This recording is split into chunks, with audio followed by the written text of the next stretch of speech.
I still remember that morning clearly, when the first bell of the campus rang, pulling me out of my distracted thoughts. At a large university in the eastern United States, the bell didn't just signal the start of classes. It was like a common breath of thousands of students, those who were running, dreaming, trying to become someone. As for me, Roman, a sophomore in literature, I was just trying to survive each day, carrying a secret that I had never dared to name aloud. I walked into the Modern American History lecture hall, carrying a cup of coffee that had gone cold. My usual seat in the third row, near the window, was still empty. The early sunlight streamed through the glass, painting slanted rectangles on the floor. I had just set down my backpack when I saw him. Micah. Micah always arrived a few minutes late, as if he deliberately wanted the whole room to notice his presence. His light brown hair slightly tousled, a gray hoodie broad across his shoulders, and that half-smile that made people turn their heads. He slid into the seat next to me, softly saying, "Hey," as if we'd been close for ages. In reality, we'd only talked a few times. Casual exchanges about readings, deadlines, but every time Micah sat beside me, my heart skipped a beat. "Have you done the reading?" Micah leaned over to ask, his familiar scent of soap wafting over. "Yeah, sort of," I replied, trying to keep my voice steady. I didn't dare look into his eyes for too long. There was something about Micah that scared me. Not because he was frightening, but because the feelings he stirred felt too real, too close. The professor started lecturing, his voice droning steadily through the room. I took notes mechanically, but my mind drifted toward Micah. The way he bit the end of his pen when thinking. The way his knee accidentally brushed mine under the table, making me jolt. I wondered if he felt it too, that silent tension running between us like an invisible thread. Class ended with the second bell. Micah stood up, slinging his backpack strap over his shoulder. "You grabbing lunch?" he asked casually. I hesitated for a second long enough for my heart to remind me that some doors, once opened, could never be closed the same way. "Yeah," I said. "Let's go." We crossed the central quad, where students sat scattered on the grass, laughing, listening to music. September here was beautiful enough to make you forget the harsh winter ahead. Micah talked about his tough philosophy class, about moving from California because he wanted a different start. I listened, occasionally laughing, but in my mind, I wondered, what did a different start mean? The student cafeteria was crowded and noisy. We found a table in the corner. When Micah spoke, he gestured a lot, natural, carefree movements. I looked at his hands, imagining how it would feel if they touched mine intentionally, not accidentally. "Roman," Micah suddenly lowered his voice, "do you ever feel like you're out of sync with everyone?" The question came unexpectedly, as if he'd read my thoughts. I swallowed hard. "Yes," I said honestly. "Almost all the time." Micah nodded, his eyes darkening. "Me too. It's so crowded here, but sometimes I feel terribly lonely." Amid the clatter of trays and plates, the smell of food and laughter, there was a tiny silence just for us. I realized I wanted to step into that silence, to stay there. But I was also afraid that if I took one more step, I'd have to face what I'd avoided for years. That afternoon, we studied together in the library. Micah sat across from me, the desk lamp illuminating his face, highlighting his gray-blue eyes. At one point, he looked up and caught me staring, and I didn't turn away in time. Our eyes met, for just a heartbeat, but enough to make my chest tighten. "Something on my face?" Micah grinned. "No." I shook my head, slightly blushing. "You just look really focused." He laughed louder, and I realized how much I liked hearing that sound. When we left the library, it was already dusk. The church bell near the school rang out, slowly. I stood next to Micah, hands in my coat pockets, feeling my heartbeat blend with the distant chimes. I didn't know then that, amid the familiar sounds of this campus, a new story was beginning. One that would force me to choose between safety and desire, between silence and love. And I wasn't ready for it at all. After that evening, Micah started appearing in my life in a very natural way, as if he had always belonged to the gaps I hadn't realized I was missing. We sat next to each other in class, ate lunch together more often, and sometimes studied late into the night at the library.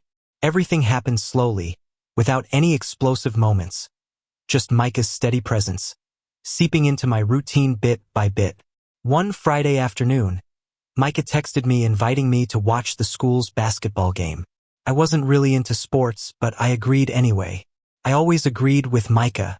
The arena was packed, the cheers deafening, drums and speakers blending into an overwhelming noise. We sat close on the bleachers, shoulders touching. Every time the crowd jumped up to cheer, Micah stood too, arms raised, then sat back down too quickly, his knee lightly bumping my thigh. "Sorry," he said, but didn't move away. "It's fine," I replied, my heart pounding harder than the drums.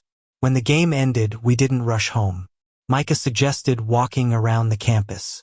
Night fell quickly, the air cool, a faint scent of dry leaves in the breeze. The school's old buildings loomed under the golden lights, both familiar and distant. We talked about everything, families, the small towns where we grew up. Micah said his parents divorced when he was in high school, that California was always sunny but he'd never felt warm there. "I think," Micah said slowly, "there are places you have to leave to understand who you are." I nodded. I'd left home to come here hoping for the same, but I'd never said it aloud. We stopped at the steps in front of the library, where the clock bell chimed 10. Micah sat down and I sat beside him. A silence stretched out, not uncomfortable, just full of unspoken things. "Roman," Micah turned to me, "have you ever liked someone in a way you're not sure you should?" I felt my throat go dry. That question, once again, aimed straight at me. I could pretend not to understand, laugh it off, but I was tired of pretending. "Yes," I replied softly. "And you?" Micah looked at me for a long time. The light cast shadows from his lashes onto his cheeks. "Yes," he said, just one word, but it hung between us, heavy and fragile at once. My heart pounded so hard I feared Micah could hear it. I wanted to ask more, to pull him closer, but the old fear rose up, the fear of being seen, rejected, named. I'd spent too many years hiding this part of myself. "Probably everyone has," I said, dodging. Micah didn't push. He just nodded, smiled faintly. But I saw a flash of sadness in his eyes, quick like a light flickering out. From that day, something changed between us. Not distance, but a fragile tension, always present. I started noticing small details. The way Micah stood too close when we lined up for coffee. The way he texted goodnight on late study nights. The way he said my name, Roman, slowly, as if testing how it fit in his mouth. One rainy evening, we were stuck in my dorm because of a power outage. The hallway was pitch black, lit only by faint emergency lights. Micah sat on my bed, back against the wall, while I sat on the floor, leaning against the bed. We talked in whispers, as if afraid to shatter the fragile atmosphere. "Do you ever think," Micah said, "that if you said everything out loud, it would feel lighter?" I chuckled softly. "Or 10 times more complicated?" "Yeah," he laughed along. "But sometimes I think it's worth trying."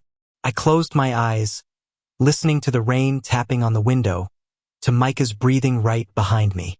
I knew I was on the edge of something. Just turn around, just touch him, and maybe everything would change. But I did nothing. That night, when Micah left, I lay on the bed, staring at the dark ceiling. A distant bell from some building rang out, signaling midnight. I placed my hand on my chest, feeling my heartbeat, fast, chaotic, full of unnamed things. I began to understand that, between the bells of this campus and my own heartbeat, I was about to have to choose what to listen to. Fall passed quickly, as if the campus deliberately pushed us toward winter. The leaves turned deep red, then fell onto the paths, crushed under hurried student footsteps. I started feeling Micah's presence not just as part of my day, but as part of my thoughts, even when he wasn't there. I told myself I was just getting attached to a new friend, but my heart didn't listen. It betrayed me with irregular beats every time Micah's name lit up my phone screen, with an uncomfortable emptiness when he didn't reply right away. One Monday morning, Micah didn't come to class. The seat next to me was empty. I tried to focus on the lecture, but my eyes kept sliding to that familiar spot. No gray hoodie, no faint soap scent, no low voice whispering comments about the professor. I hadn't realized how accustomed I'd become to Micah until he didn't show up. Class ended. I texted him. "Micah, you okay? Didn't see you in class." The 3 dots appeared then vanished. Took a few minutes for him to reply. "Sorry. Not feeling great. Can we talk?" My heart tightened. "Where?" "My room. If you're free." I skipped lunch, bought 2 hot coffees, and went straight to Micah's dorm. His room was on the 4th floor, end of the hall. When Micah opened the door, he looked exhausted, dark circles under his eyes, hair more disheveled than usual. "Hey," I said softly. "Hey," he replied, stepping aside to let me in. Micah's room was simple. An unmade bed, a cluttered desk with papers and books, and a few photos on the wall. A California beach, a small dog, and an old high school picture of him. I set the coffees on the table. "You sick?" I asked. Micah shook his head, then nodded. "Not really, just tired." In my head, he sat on the bed, hands clasped. I stood for a moment, then sat in the chair across from him. The air in the room thickened, heavy. "What's wrong?" I asked gently. Micah was silent for a long while. Then he exhaled. "I called my mom this weekend. She asked if I had a girlfriend yet. Then she said I should settle down soon. I don't know why, but I felt suffocated. I knew that feeling all too well. The sensation of being pulled back to a version of yourself you no longer wanted to be. "I'm sorry," I said. "Families sometimes don't understand." Micah looked up at me. "Roman, do you ever feel like you're living half a life?" That question froze me. I thought of all the times I'd laughed off friends talking about crushes, all the fake dates with girls in high school, all the things I'd never dared say. "Yes," I replied. "A lot." Micah stood up, paced a few steps, then turned back. He stopped in front of me, the distance between us close enough that I could feel his warmth. "I don't want to live like that anymore," he said, voice trembling. "But I'm scared too." I stood up too, facing him. "I'm scared too," I confessed. "I've been scared for too long." We stood there very close. I could see every detail on Micah's face, the faint freckles on his nose bridge, his slightly chapped lips from lack of sleep. I wanted to reach out and touch him, but my hands stayed at my sides. "Roman," Micah whispered, as if speaking louder would shatter everything. I like you, not just as friends." The world slowed. I heard my heart pounding in my ears. I'd imagined this moment 100 times, but when it came for real, I still didn't know what to do. I could lie. I could laugh and say he misunderstood. I could protect myself from all the trouble that might come. But I looked into Micah's eyes, and I didn't want to lose him. "Me too," I said. My voice was small but clear. "I like you." Micah drew in a deep breath, as if he'd been holding it for ages. He smiled, a smile both relieved and fragile. "So, what do we do now?" he asked. I shook my head, smiling back. "I don't know, but maybe we don't need to know right away." Micah nodded. He raised his hand, lightly touching mine. Just fingertips brushing very softly, but my whole body felt like electricity surged through it. I didn't pull away. Outside the window, the church bell rang, signaling the afternoon hour. I realized that, for the first time in a long while, that bell no longer drowned out my heartbeat. After that day, the relationship between me and Micah entered a new state. Unnamed, unpublicized, but undeniably present. We didn't kiss right away. No explosive moments like in movies. Just lingering hand touches, gazes no longer averted, and our silences carrying a different meaning. We started spending more time in Micah's room, since his roommate was often out. I'd sit on his bed reading, Micah on the floor doing homework, occasionally looking up for my opinion. Sometimes he'd lean back against the bed, his head lightly touching my knee. I'd instinctively place my hand in his hair, and we'd both pause. "Okay?" I asked. Micah nodded, not looking up. "Yeah, very okay." My heart softened in a way that was both gentle and terrifying. But the outside world didn't vanish just because we'd found each other. At school, we kept just enough distance so no one suspected. Micah sat next to me in class, but no touching. We laughed and talked, but not too intimately. I hated it, the feeling of having to shrink myself, but I understood. Neither of us was ready yet. One evening, we joined a study group at the library with a few friends. Micah sat across from me, chatting and laughing with a girl in the group, so comfortably that a strange jealousy rose in me. I hated myself for it, but I couldn't stop it. When the session ended, I made an excuse to leave first. It was cold, wind whipping through the empty quad. I stood there, breathing deeply, trying to quell the chaos inside. A moment later, Micah appeared behind me. "Roman," he called. "What's wrong?" I turned, trying to sound normal. "Nothing." Micah didn't buy it. He stepped closer, voice lowered. "You're avoiding me." I smiled weakly. "Maybe." We stood facing each other under the streetlight. Wind tousled Micah's hair across his forehead. He looked at me, eyes both confused and hurt. "Did I do something wrong?" he asked. That question hurt me. "No," I said quickly. "Not you. It's me." I took a deep breath. "I'm just not used to this feeling. Seeing you smile at someone else makes me uncomfortable. And that scares me." Micah was silent for a moment, then exhaled. "Me too. But Roman, I don't want us to hide from each other forever." I knew he was right, but truth sometimes weighs more than what people are ready to carry. "Give me more time," I said. "Just a little." Micah looked at me for a long time. Then he nodded.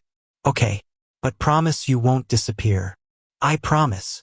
That night, in Micah's room, the air between us was tense but more honest than ever. Micah sat next to me on the bed, shoulders touching. I could feel his hesitation and my own. "Roman," he said, voice low, "can I kiss you?" The simple question made my heart nearly leap out of my chest. I turned to look at him. Micah's eyes were full of anticipation, but not pressure. I nodded.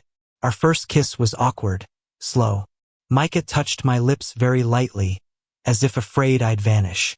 I responded, my hands trembling as I placed them on his neck. Everything around blurred. Only his breath, his heartbeat blending with mine. When we pulled apart, Micah rested his forehead against mine, chuckling softly. "Welcome," he said. I chuckled back, heart still racing. "Yeah, But that joy didn't last forever. A few days later, I got a call from my dad. His voice on the phone was familiar but distant. He asked about grades, postgrad plans. Then, casually, he said, "You should think about dating seriously. Your mom worries about you." I froze. When the call ended, I sat on the bed, phone in hand, feeling like I'd been yanked back to a place I tried to escape. That evening, Micah noticed something was off. I told him word for word. Micah listened, without interrupting. When I finished, he took my hand. "Roman," he said, "I don't want to be a shameful secret in your life." Those words stung. "You're not," I said immediately. "I'm just not sure how." Micah nodded, but his eyes darkened. "I know, but I need to know that one day you'll choose me, not just in this room." I didn't answer right away. The church bell outside rang, slow and heavy. I realized that love wasn't just emotion. It was choice, and I was facing a choice I couldn't delay forever. After that conversation, a very thin but very real distance appeared between me and Micah. Not physical. We still met, studied together, slept over on late nights, but a silence in our hearts, where unanswered questions began to pile up. Micah became quieter. He still smiled, joked, but I sensed the caution in every touch, as if he was holding back part of himself, afraid that if he gave it all, he'd have nothing left to protect. As for me, I started hearing the bells more. Not the church bells or class bells, but invisible ones in my head. Bells of family expectations. Bells of societal gazes. Bells of the fear of being named, judged, losing the fragile safety I'd built. One afternoon, in contemporary American literature class, the professor lectured on unavoidable choices in the journey to maturity. I nearly laughed at the irony. When class ended, Micah waited for me in the hallway. "Want to walk?" he asked. I nodded. We walked to the back courtyard of the school, where a few people passed. The trees were bare, cold wind slipping through coat seams. Micah shoved his hands into his coat pockets, looking straight ahead. "I got accepted into the exchange program next semester," he said, voice calm. "Where?" I froze. "Chicago," he replied. "1 semester, maybe a full year." The news dropped between us like a heavy stone. I tried to keep my voice steady. "When do you decide?" "Next week." I have to respond early. We kept walking, but our steps no longer synced. I knew Micah wasn't saying it, but I understood. He was wondering if he should stay for me, someone who hadn't dared choose him fully. "Micah," I said, stopping. "Do you want to go?" He turned to look at me. "Yes, but I don't want to leave you like this." Like this, I understood all too well. The way of unnamed, unprotected things. That evening, we sat in my room. Micah on the chair, me on the bed. Between us was a larger gap than usual. "I don't want to pressure you," Micah said, "but I need to know, Roman, if I stay, are you ready to live truly with me?" That question made me tremble. I thought of my parents, of friends, of gazes that might change. But then I thought of Micah, the way he looked at me when I spoke truth, the way he touched me like I was the most precious thing. "I don't know if I'll do it perfectly," I said, voice hoarse. "But I don't want to lose you just because of my fear." Micah stood up, stepping in front of me. "I don't need perfect. I just need real." I stood too, heart pounding so hard I could barely breathe. I knew this was the moment. One of those moments that, if missed, I'd regret for life. "I love you," I said. Those 3 words tumbled from my mouth, trembling but relieving. I'd never said them to anyone before. Micah looked at me, his eyes reddening.